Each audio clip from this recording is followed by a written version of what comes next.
The security camera footage would later show the exact moment everything changed. 3:47 p.m. on a Tuesday afternoon in Manhattan's Upper East Side. Richard Montgomery III never came home early. The 48-year-old tech billionaire lived by a schedule more precise than Swiss clockwork. Office by 7 a.m. Meetings until 6 p.m. Home by 7:30 p.m. Every single day for the past decade. But today, his entire executive team had been struck by food poisoning. The office was chaos. For the first time in years, Richard found himself driving through Manhattan traffic at 3 p.m., annoyed at the disruption. His penthouse occupied the entire top floor overlooking Central Park. 15,000 square feet of marble, glass, and minimalist furniture. The kind of place featured in Architectural Digest. As the elevator doors opened, he heard something that made him stop. Music. A piano. Classical. Being played by someone who actually knew what they were doing. He walked quietly through the entrance hallway, following the sound. As he rounded the corner to the main living room, Richard Montgomery froze completely.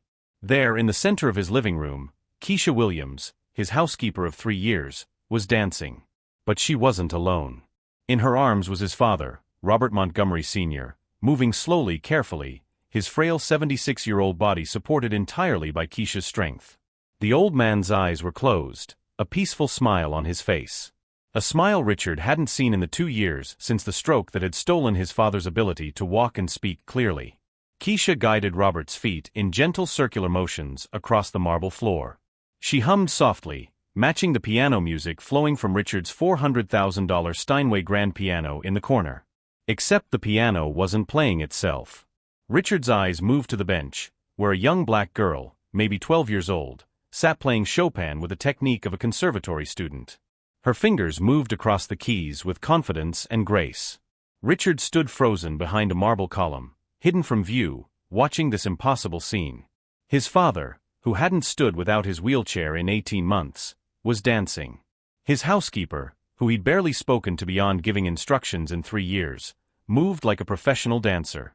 And some unknown child was playing his piano like she'd been trained at Juilliard. For 5 full minutes, Richard watched. Watched his father's face, peaceful and happy in a way that hundreds of thousands of dollars in medical care hadn't achieved. Watched Keisha's gentle movements, the way she anticipated every shift in his father's limited mobility. Watched the girl at the piano, lost in the music. When the song ended, Keisha carefully helped Robert back into his wheelchair. The old man reached out with his functioning right hand and touched Keisha's face, making a sound that approximated thank you. "You're welcome, Mr. Robert," Keisha said softly. "Same time tomorrow?" Robert nodded enthusiastically, his eyes bright with an alertness that had been absent for months. The girl at the piano turned around. "Did he like it, Mom?" "Mom." Richard felt the word hit him like a physical blow. "He loved it, baby," Keisha responded. "You played beautifully." Richard decided to make his presence known. He coughed loudly and walked into the living room as if he'd just arrived. The transformation was instant. Keisha's entire demeanor changed. The warm, graceful dancer vanished, replaced by the quiet, almost invisible housekeeper he was used to. Her shoulders hunched slightly. Her eyes dropped to the floor. "Mr. Montgomery," she said quickly, moving to position herself between him and the girl. "I'm so sorry. I didn't know you'd be home early. This is my daughter, Naomi. Your father seemed agitated and I thought. How long has this been going on?" Richard interrupted, his voice carrying the sharp edge he used in boardrooms. Keisha hesitated. "Sir. This. The piano. The dancing. My father standing up. How long?" It's not what it looks like, Mr. Montgomery." "Answer the question." The girl, Naomi, stood up from the piano bench, moving closer to her mother. Richard noticed she was wearing an expensive school uniform. 2 years, Keisha said quietly. "I've been playing for your father for 2 years. It calms him." "And the dancing?" 6 months. His physical therapist said vertical movement would be good. "I used to. I have some dance training. I thought it might help." Richard walked closer to his father, who was watching the exchange with clear distress. The old man made sounds, reaching toward Keisha with his good hand, a gesture that was unmistakably protective. "And you," Richard turned to the girl. "Where did you learn to play like that?" Naomi looked at her mother, who gave a barely perceptible nod. "My mom taught me," Naomi said. "She went to music school in Germany." Germany. Music school. Richard looked at Keisha with completely new eyes. "You went to music school in Germany?" "It's a long time ago, Mr. Montgomery. Not relevant to my work here." "Not relevant? You're classically trained and you're cleaning my house." Keisha's jaw tightened. "With all due respect, sir, I do my job well. What I did before doesn't change that." Richard felt something unfamiliar rising in him. Shame, perhaps. "We should go," Keisha said, taking her daughter's hand. "I apologize for the intrusion. It won't happen again." "Wait," Richard said. Keisha stopped, her body tense. "How did you know my father likes Chopin?" The question hung in the air. Keisha turned slowly. "Because I asked him," she said simply. 2 years ago. I asked what music he liked. He pointed to the CDs in his room. So I learned to play them."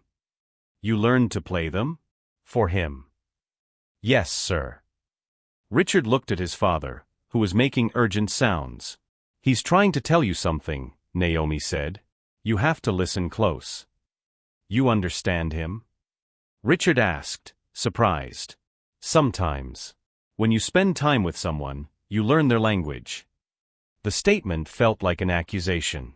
Richard realized this 12-year-old child understood his own father better than he did. Richard stood in his living room feeling like an intruder. His father continued making sounds, gesturing between Keisha and the piano. The frustration on the old man's face was clear. But Keisha understood. She walked over to Robert, knelt beside the wheelchair, and took his hand. "Mr. Robert, do you want me to explain to your son?" Robert nodded vigorously, tears in his eyes. "Explain what?" Richard demanded. Keisha took a deep breath. "Your father wants you to know that these sessions, the music, the dancing, are the only times he feels like himself anymore. Not a burden. Not a patient. Just himself." The words cut deep. Richard looked at his father and saw the truth. "How long have you been having conversations with my father?" "Every day for 3 years, Mr. Montgomery." "Every day. And I never knew." "You never asked, sir." Richard felt the accusation in those simple words. "Sit," he said finally. "Both of you. I want to understand what's been happening." Keisha hesitated. "Mr. Montgomery, I should finish." "Sit. Please." Keisha sat stiffly on the sofa, Naomi beside her. Richard took the chair across from them. "Start from the beginning. Everything." Keisha looked at Robert, who nodded encouragingly. "I started working here 3 years ago. You interviewed me for 7 minutes. Asked if I could clean and cook. I said yes. You offered $2,500 a month. I accepted. You never asked about my background. You saw a black woman applying for housekeeping and that's all you needed to know." The words stung because they were true. On my first day, your father was in his wheelchair in his room.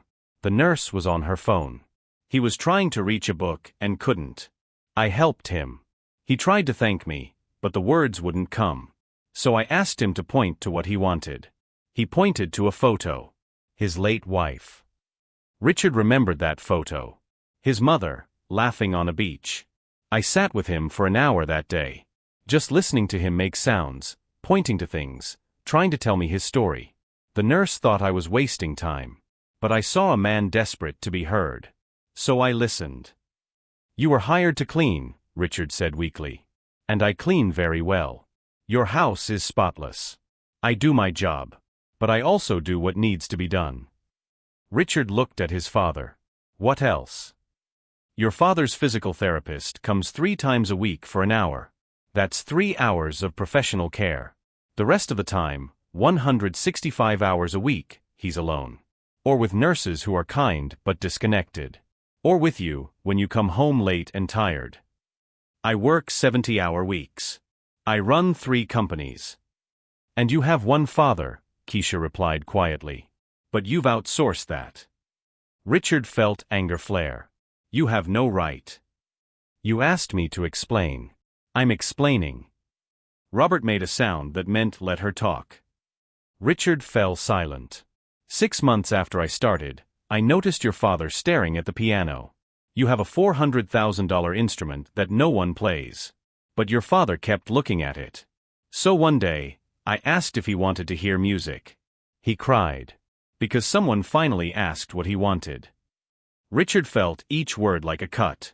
I started playing for him. Simple pieces at first, because I was rusty. I hadn't played seriously in 15 years. But it made him happy. So I practiced. After work, after Naomi went to bed, I practiced so I could play better for your father. You practiced for him? Why? Keisha looked at Richard as if he'd asked why the sky was blue. Because making someone happy is reason enough. Naomi spoke up. My mom gave up her career to take care of her parents when they got sick. She sold her piano to pay for medicine. So when she found someone else who needed care, of course she helped. That's who she is. Richard looked at this 12-year-old with newfound respect. How did you learn to play like that? Mom teaches me. Every night after homework. She says music is a gift that can't be taken away. Your mother went to music school in Germany? Cologne Conservatory, Naomi said with pride. One of the best in the world. Full scholarship at 16. Richard turned to Keisha. You're that trained and you're cleaning houses? Keisha's expression hardened. I'm that trained and I'm surviving, Mr. Montgomery. Some of us do what we must. Tell me about the dancing. Keisha smiled slightly. 3 months ago, your father's doctor said he needed more movement. But he hated the exercises. So I thought, maybe if movement felt like dancing instead of therapy, he'd be more willing. It worked. And it worked. Twice a day, 15 minutes. His doctor noticed improvement. Thinks it's the new expensive therapy you approved. Doesn't know it's your housekeeper waltzing with your father. Despite everything, Richard almost smiled. Why was Naomi here today? Teacher planning day. School's closed. I couldn't afford a babysitter. I know that violates our agreement. Don't apologize. She plays beautifully. Naomi beamed. The school uniform. That's Dalton. $18,000 a year. With books and fees, yes. Takes most of my salary. But she deserves the best. Richard did the math. $2,500 a month. $18,000 for school. That left $12,000 a year for everything else. In New York City. Barely survival. How do you manage?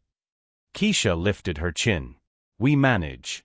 I take freelance cleaning on weekends. Naomi qualifies for lunch program. We live in a studio in Washington Heights. We take the subway. We make it work. Music lessons? I teach her. Can't afford private lessons. You learned to play like that just from your mother? Richard asked Naomi. Mom's the best teacher in the world. Robert made enthusiastic sounds of agreement. He loves watching Naomi play, Keisha explained. Says she reminds him of your mother. Richard felt a jolt. How did you know my mother played? Your father told me. With photos and gestures. He told me how your mother played every evening. How you would sit at her feet and listen.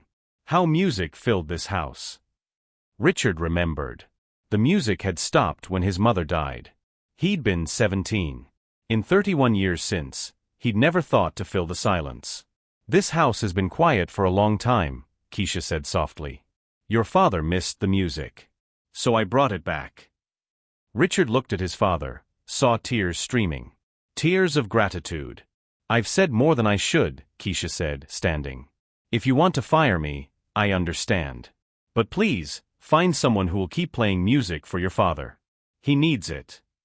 Richard stood. For a long moment, he said nothing. You're not fired. But we need to talk. Tomorrow. After you arrive. Yes, sir. Can I come back? Naomi asked Robert. To play for you? Richard looked at his father's desperate hope. Yes. You can come back. Both looked at him with surprise. Tomorrow, we talk about all of it. As they left, Richard sat heavily, looking at his father. Apparently, I've been a terrible son. Robert made a sound that might have been agreement. But his eyes held hope. Richard didn't sleep that night. At 2 a.m., he found himself in his father's room. The night nurse stepped out. Richard sat beside the bed. Can't sleep either? Richard asked quietly. Robert turned his head, surprised to see his son. Richard pulled up a chair. I need to ask you something. Are you happy here? Robert's expression shifted through emotions before settling on something sad. He lifted his good hand, made a gesture that meant sometimes. But not with me. Robert's silence was answer enough. I've been a terrible son. Robert shook his head vigorously, protesting. It's okay. You can admit it. I've been so focused on work that I forgot you were a person, not just a patient to manage. Robert reached out.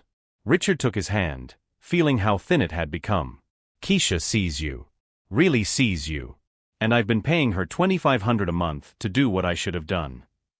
Robert squeezed his hand, made a sound. Nah, not your fault. The words came broken but clear. Richard felt tears welling. Mom would be ashamed of me. At the mention of his wife, Robert's eyes filled with tears. I miss her too. Every day. But I forgot that you miss her more. And I left you alone with your grief. They sat in silence, holding hands. Tell me about Keisha. What's she really like? Robert's face brightened. He gestured animatedly, pointing to his heart. She has a good heart. Robert nodded enthusiastically. And Naomi? Robert's entire demeanor changed to joy. He made sounds combined with gestures. She's talented. Gifted. Yes, yes, yes. And you've been spending time with them every day while I've been making money we don't need. Robert looked at his son with sadness and understanding. I need to do better. Will you help me? Robert squeezed his hand tightly, tears streaming. Yes. The next morning, Richard called his assistant before 7 a.m. Jennifer, clear my schedule for the next week. Sir? The board meeting Thursday. Reschedule everything. I haven't taken a day off in 3 years. I'm taking 7. Handle it. He hung up. At 7:15, Keisha arrived, surprised to find Richard in the kitchen. Mr. Montgomery? Is something wrong? No. I want to talk. Coffee. She sat carefully, radiating discomfort. I spent 3 hours researching Cologne Conservatory last night, Richard began. Top 5 music schools in the world. Maybe 30 international students a year. To get a scholarship there at 16? That's exceptional. Keisha said nothing. Performance pianists make $50,000 to $100,000 a year. The successful ones make more. You gave up a career worth potentially millions to care for your sick parents. When they died, you were left with nothing except a daughter to raise alone. Keisha's jaw tightened. Mr. Montgomery. For 3 years, I've called you just Keisha. Like you were a child. I never even learned your last name. Williams. My last name is Williams. Keisha Williams, Richard repeated. I'm sorry. They sat in silence. I want to change things. You've been doing 2 jobs. Cleaning and caring for my father. But I've only paid you for 1. I never asked for more. I know. Which makes it worse. I'm offering you a new position. Official caregiver and companion to my father. $8,000 a month. Full benefits. Health insurance for you and Naomi. Keisha's eyes widened. $8,000. It's still less than you're worth. I don't know what to say. Say yes. Then teach me how to take care of my own father. Keisha studied him. Why? After 3 years of barely noticing we existed. Because yesterday I saw my father smile for the first time in 2 years. And it wasn't because of me. That's unacceptable. Unacceptable that I made him smile. Unacceptable that I couldn't. That I didn't even try. Keisha's expression softened. He's proud of you. He told me. He just misses you. Richard felt the words hit hard. I miss him too. But I don't know how to be around him anymore. Your father doesn't need you to do anything. He just needs you to be there. Simple things. Simple things. Then teach me. Starting today. Where do we start? Keisha glanced at the clock. He wakes around 8. Coffee with 2 sugars, warm not hot. Scrambled eggs, soft. Toast, lightly buttered. Then exercises, 30 minutes. After that, music or old movies. What movies? Casablanca. The Godfather. Some like it hot. 40s through 60s. Richard realized he'd known this once. But forgotten. And music. Chopin, mostly. Beethoven's later works. Debussy. Romantic period. Music from when he was young and in love. Does he talk about my mother? Every day. He tells me stories. How they met at a concert. How she played piano every evening. How she made this house feel like home. She did, Richard whispered. When did you stop living in this house and start just existing in it? The question was perceptive. When my mother died. I was 17. It hurt too much to be here. So I threw myself into work. Turned grief into ambition.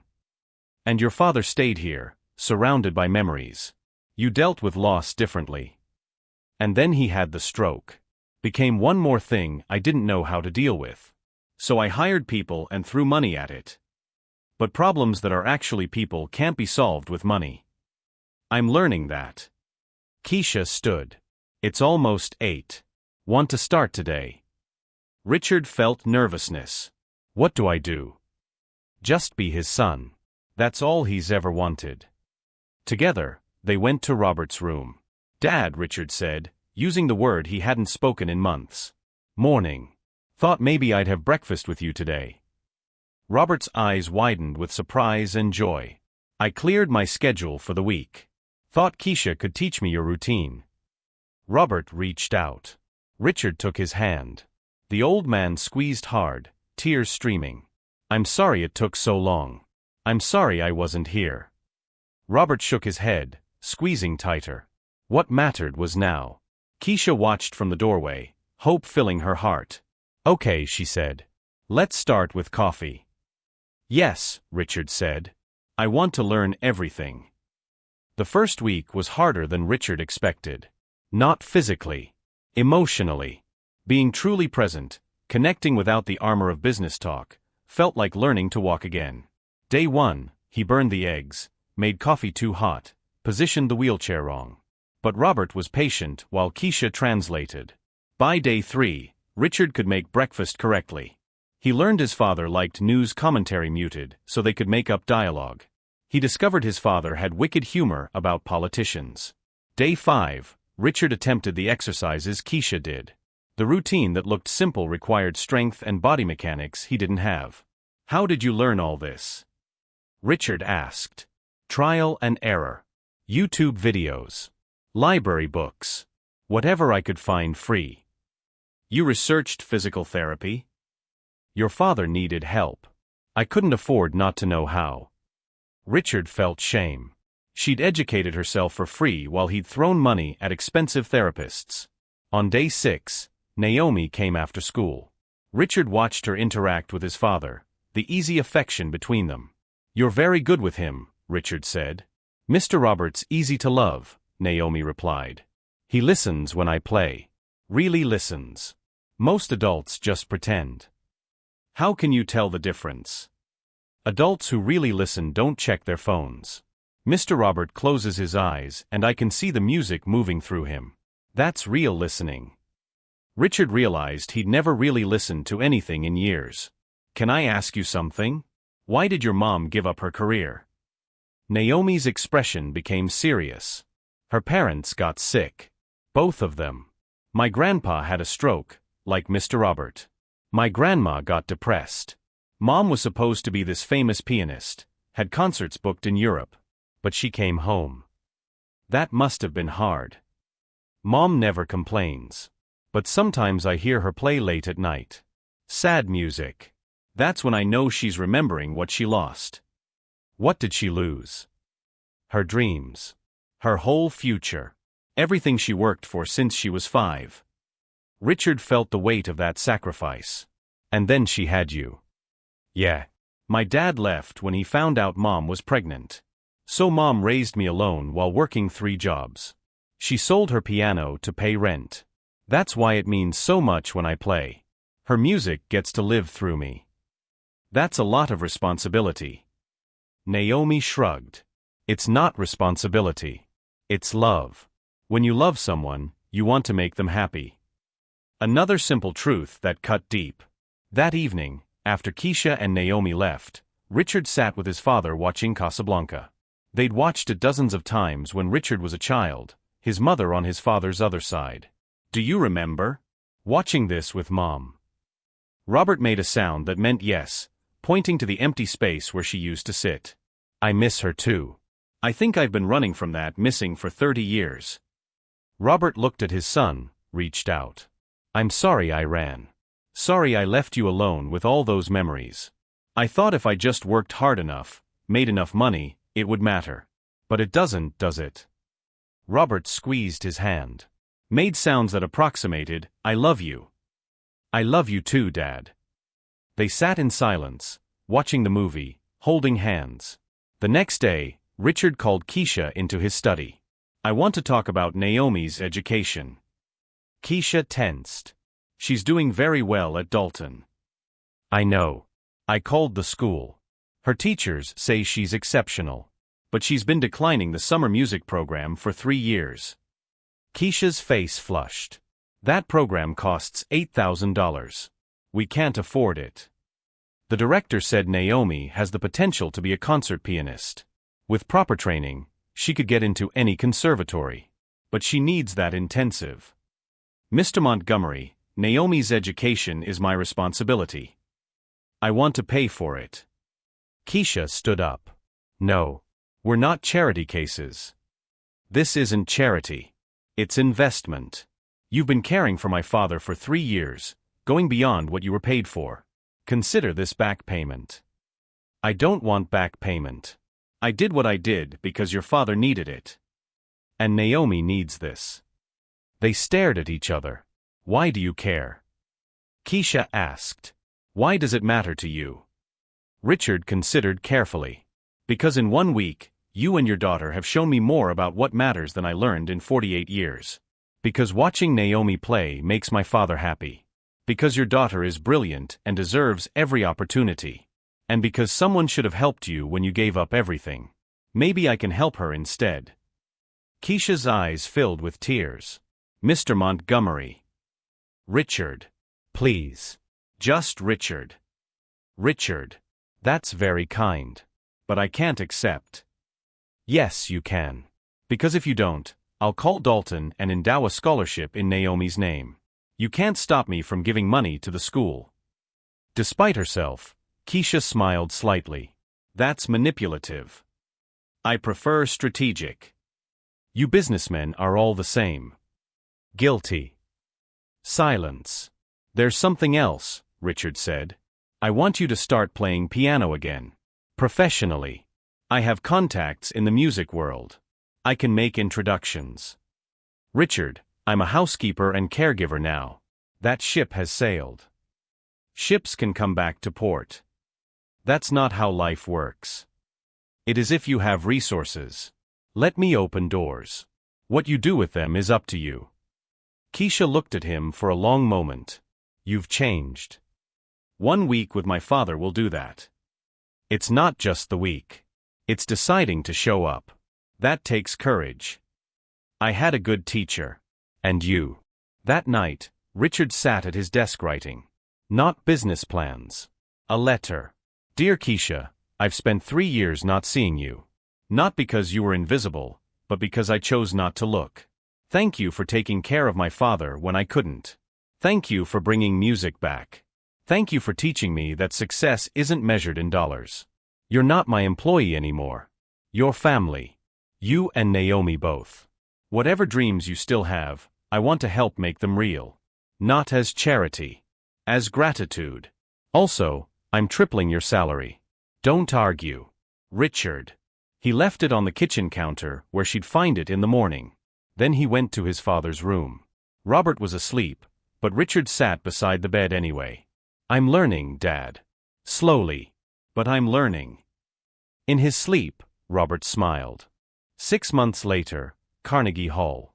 Richard sat in the front row, his father in the wheelchair beside him.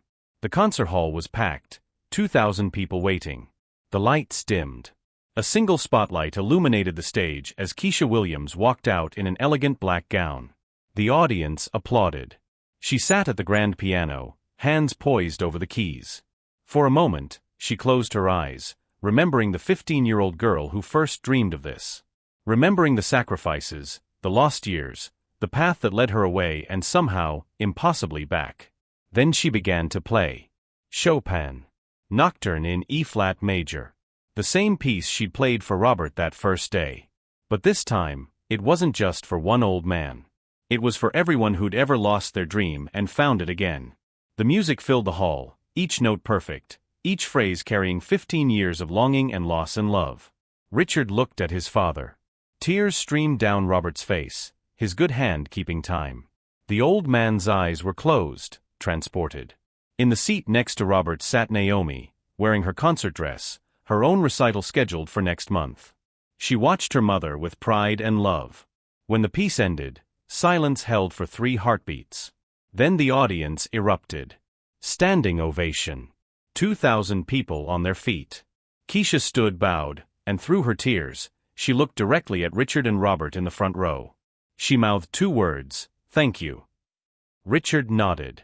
But the truth was, he was the one who should be thanking her. After the concert, backstage, Keisha embraced them both. "You did it," Richard said. "You were magnificent." "We did it," Keisha corrected. "All of us." Robert made sounds of agreement, reaching for her hand. "Mr. Robert says you played better than anyone he's ever heard," Naomi translated. "He says Mom would have loved you." Richard felt the sting of tears. His mother would have. "There's something I need to tell you," Keisha said. "The New York Philharmonic wants me as a guest soloist. 6-month contract. But it would mean less time with your father. I don't know if—" "Take it," Richard interrupted.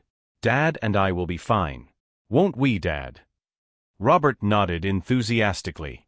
"You're sure?" "We're sure. You've taught me how to take care of him. Time for me to do the actual work." "You've been doing the work for 6 months.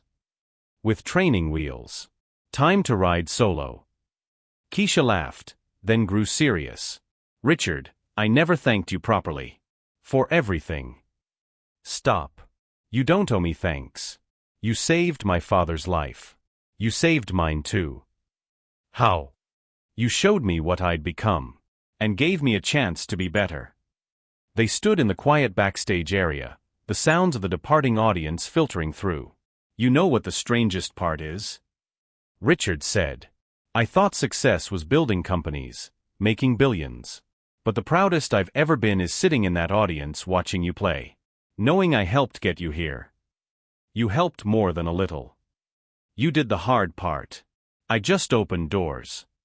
Sometimes that's what people need most." Naomi tugged her mother's sleeve. "Mom, people are waiting."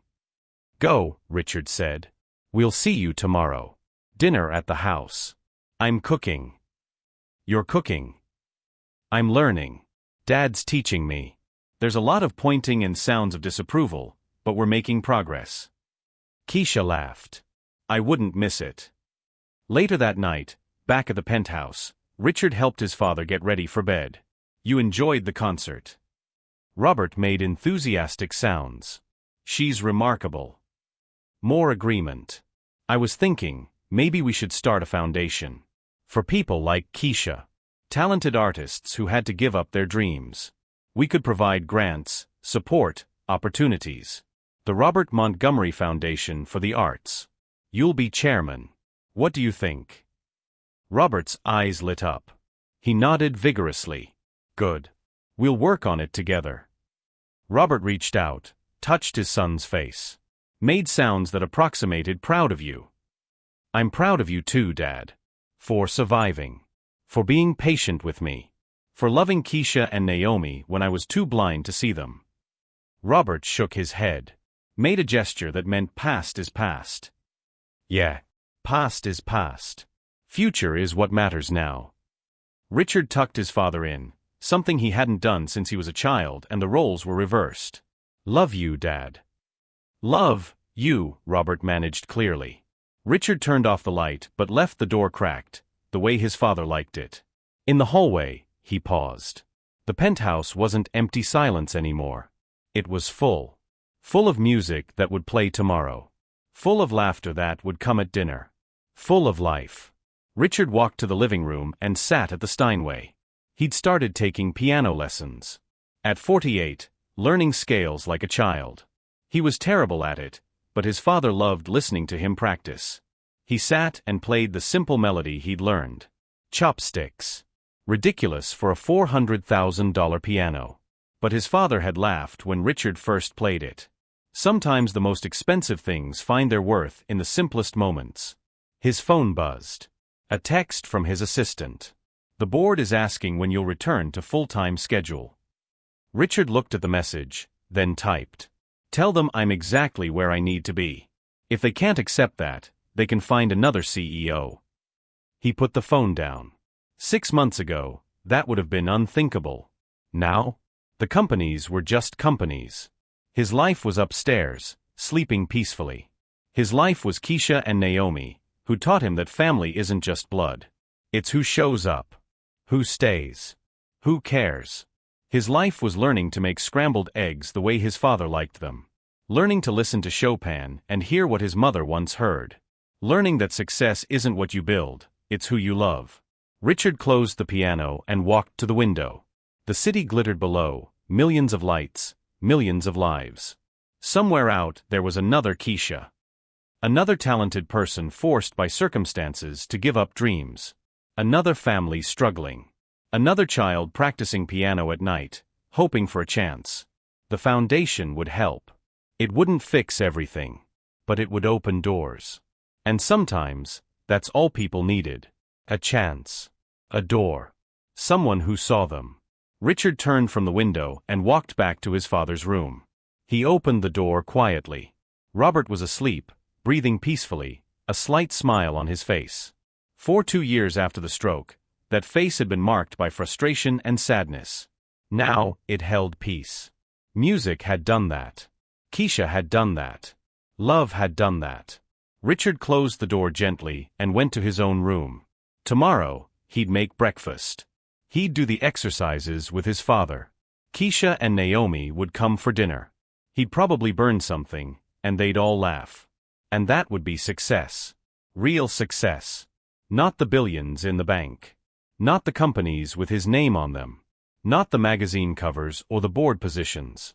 Just a son taking care of his father. A family, chosen not by blood but by choice, gathering around a table.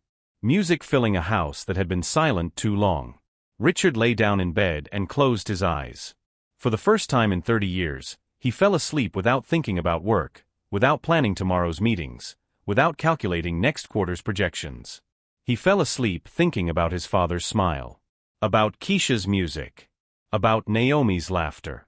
About the simple profound truth that the housekeeper he'd ignored for 3 years had taught him. Wealth isn't what you have. It's who you love. And whether you show up for them when it matters. Richard had finally shown up. And in doing so, he'd found something worth more than all his billions combined. He'd found his way home. Another talented person forced by circumstances to give up dreams. Another family struggling. Another child practicing piano at night, hoping for a chance. The foundation would help. It wouldn't fix everything, but it would open doors. And sometimes, that's all people needed. A chance. A door. Someone who saw them. Richard turned from the window and walked back to his father's room. He opened the door quietly. Robert was asleep, breathing peacefully, a slight smile on his face. 2 years after the stroke, that face had been marked by frustration and sadness. Now, it held peace. Music had done that. Keisha had done that. Love had done that. Richard closed the door gently and went to his own room. Tomorrow, he'd make breakfast. He'd do the exercises with his father. Keisha and Naomi would come for dinner. He'd probably burn something, and they'd all laugh. And that would be success. Real success. Not the billions in the bank. Not the companies with his name on them. Not the magazine covers or the board positions. Just a son taking care of his father. A family, chosen not by blood but by choice, gathering around a table. Music filling a house that had been silent too long. Richard lay down in bed and closed his eyes. For the first time in 30 years, he fell asleep without thinking about work, without planning tomorrow's meetings, without calculating next quarter's projections. He fell asleep thinking about his father's smile. About Keisha's music. About Naomi's laughter. About the simple profound truth that the housekeeper he'd ignored for 3 years had taught him. Wealth isn't what you have. It's who you love.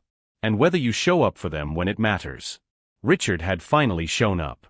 And in doing so, he'd found something worth more than all his billions combined.